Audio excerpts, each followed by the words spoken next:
for you naman to give back to yourself naman, right? Claim your energy, claim what is really is for you. Tama ba? What is really ano man tawag doon? Na, parang nabo-block out tayo. No? Yung ano yung talagang dapat para sa'yo. Sa'yo lang dapat yun. Right? Masyado ka nang nagbibigay sa mga tao na hindi naman, di ba dapat kasi may give and take, right? Nasa ikaw masyado ka nang bigay ng bigay eh. So, kailangan naman ikaw naman, no? Masyado ka nang na-drain for some of you, right? And then for some of you, you need to relax yourself, do some meditation, take some time for yourself din, no? Ilibang-libang mo din yung sarili mo, bigyan mo ng panahon yung sarili mo, no? So, ayun din yung sinasabi rito, no?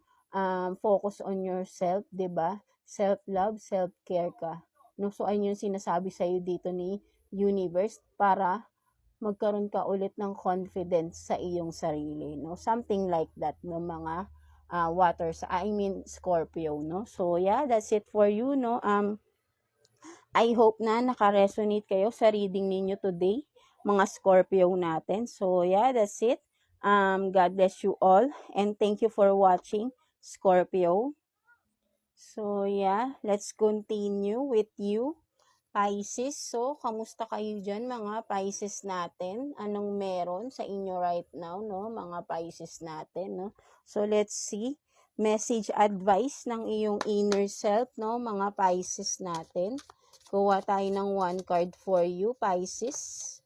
Message advice ng iyong inner self.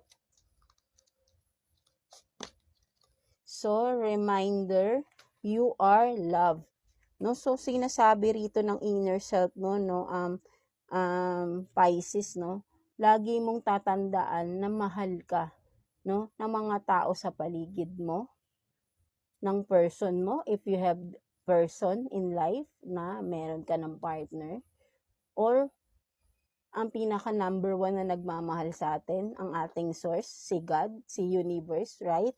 No, so sinasabi dito sa iyo ng inner self mo na lagi mong iisipin na you are loved, no? You are loved by the universe, no? Yan na yung pinaka the best, no? Na pagmamahal na marireceive natin, yung pagmamahal ni God para sa atin, right? No, kung may mga taong nananakit sa iyo or mga taong tinalikuran ka, mga taong minahal mo na hindi ka minahal pabalik, no? Ang isipin mo palagi, no? Tumalikod man sila sa iyo, hindi ka man nila binigyan ng